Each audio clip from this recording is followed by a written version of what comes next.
असलम, सब कैसे हैं? ठीक-ठाक हैं। अच्छा, तो आज की वीडियो में हम बात करने लगे हैं स्विट्ज़रलैंड के बारे में। तो उसका ये है कि स्विट्ज़रलैंड एक वेलफेयर स्टेट है, बड़ी ठीक है। उसके अंदर जनाब काफ़ी सारे लोगों का ड्रीम होता है, ये स्कैंडिनेवियन कंट्रीज़ में आ जाता है, तो इसके अंदर स्वीडिश बोली जाती है।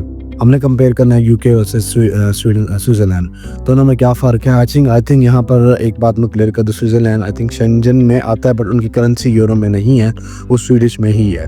अब बात शुरू कर लेते हैं यूके से। देखिए, यूके के अंदर आपको पता है यूनिवर्सिटीज़ की फ़ीस 8,000 तो कभी नहीं है, 12,000 से 20,000 से 25,000 तक भी हो सकती है, डिपेंड करता है यूनिवर्सिटी के ऊपर। और स्विट्ज़रलैंड के अंदर जो सी अगर यूनिवर्सिटी से अफोर्डेबल हैं, जिसमें 5,000 स्वीडिश से 10,000 स्वीडिश से लेकर, बट उनकी लिविंग कॉस्ट बहुत ज़्यादा एक्सपेंसिव है, जिसके अंदर जनाब आप कह सकते हैं कि आपको लाइक 2,000 से 25,000 आपका खर्चा हो भी सकता है, नहीं भी हो सकता, डिपेंड करता है आपकी, क्योंकि वो काफ़ी एक्सपेंसिव है, टूरिस्ट प्लेस भी है।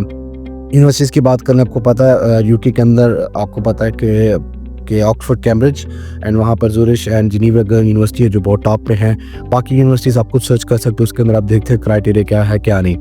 अच्छा, तो उसके ऊपर हम बात कर लेते हैं जनाब अला कि यहाँ पर स्टूडेंट कितना कमा सकते हैं। देखिए, दोनों कंट्रीज़ के अंदर आपको 4 आवर्स ज़्यादा नहीं, 4 घंटे आपको अलाउड है, जिसके अंदर आप अपने जनाब अला NI के ऊपर कर सकते हैं। बाकी आप कैश पे करना चाहें तो आप कर सकते हैं, जिसके अंदर आपकी यूनिवर्सिटी फीस आप क्लियरली उतार सकते हैं। अच्छा, तो उसके बाद हम बात कर लेते हैं जनाब अला कि आपको PSW कितने का मिलता है। यूके के अंदर आपको 2 साल का मिलता है, वहाँ पर आपको 6 महीने का जॉब सीकिंग वीज़ा मिलता है। उसके बाद हम बात कर लेते हैं एजुकेशन। 1 साल से 2 साल का मास्टर है स्वीडन के अंदर, 1 साल से भी 2 साल का मौजूद है, पर डिपेंड करता है यूनिवर्सिटी के अंदर। उसके अंदर इतना खास डिफरेंस नहीं है, बट हाँ, यहाँ पर डिफरेंस आया जिसको हम कह सकते हैं लैंग्वेज बैरियर।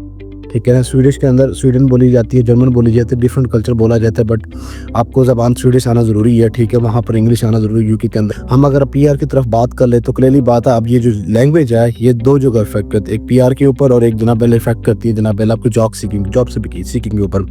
जॉब के अंदर आपको स्वीडिश आना बहुत ज़रूरी है, ठीक है, वरना तो आपको देसी कम्युनिटी मिल जाएगी। उसके बाद हम बात कर लेते हैं जनाब यूके के ऊपर हम बात कर लेते हैं। यूके के अंदर आपको इंग्लिश आना बहुत ज़रूरी है, ठीक है, उस जॉब सीकिंग के लिए, देन ही आपकी जॉब मिल सकती है। बाकी जनाब अगर हम जॉब की बात करते हैं, देखिए वो रेफरेंस बेस है, बाकी आपकी किस्मत है, ट्राई करते हैं मिल जाती है, बट मोस्टली रेफरेंस बेस भी हो सकती है। अच्छा, तो उसके और बजाय जनाब हम बात कर लेते हैं इस चीज़ के ऊपर के PR के स्वीडन के अंदर आपको ऐसे 10 से 5 साल तक परमानेंट होना ज़रूरी है, लीगल होना ज़रूरी है, देन जाके आपको स्वीडिश आनी चाहिए, देन जाके आपको PR से पासपोर्ट मिल सकता है। यूके के अंदर way of life and English test बहुत ज़्यादा ज़रूरी है, देन जाके आप जनाब आलम वहाँ पर कर सकते हैं।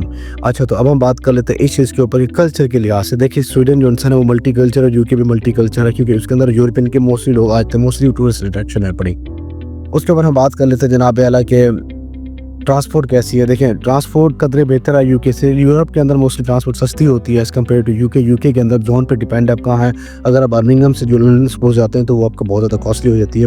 उसके ऊपर हम बात कर लेते हैं जो बैंक अकाउंट होता है उसका क्या सीन है। देखिए, उसके लिए आपको क्लियरली बात है 9 से 10,000 से 12,000 तो रखना ही पड़ता है, और आपको साथ भी लेके जानी होती है ताकि आपको जॉब ना मिले, आपने गुजारा करना है। सेम यूके के अंदर मस्ट आपको 4,000 लेके आना ज़रूरी है अगर आपने 3 महीने सर्वाइव करना है तो विदाउट जॉब। और यूके के अंदर क्लियरली बात है आपको 8,000 आपने फीस दी तो क्लियरली बात है 4,000 प्लस, और जनाब अला जो 4,000 प्लस पाउंड, और जो आपने लंदन का खर्चा या बर्मिंघम या मैनचेस्टर खर्चा वो दिखाना बहुत ज़रूरी है, दैन जाके आप ये अपनी स्टेटमेंट पूरी कर सकते हैं। आप कैलकुलेशन पे आए तो ये आपने डिपेंड करता है कि आपको कल्चर चाहिए, यूरोपियन स्टाइल चाहिए तो आप स्वीडन में मूव कर सकते हैं। अगर आपको इंग्लिश स्पीकिंग और ज़्यादा आपको वीज़ा फ्री सिस्टम चाहिए तो आप यूके के अंदर भेज सकते हैं, ये आपने खुद डिसाइड करना है।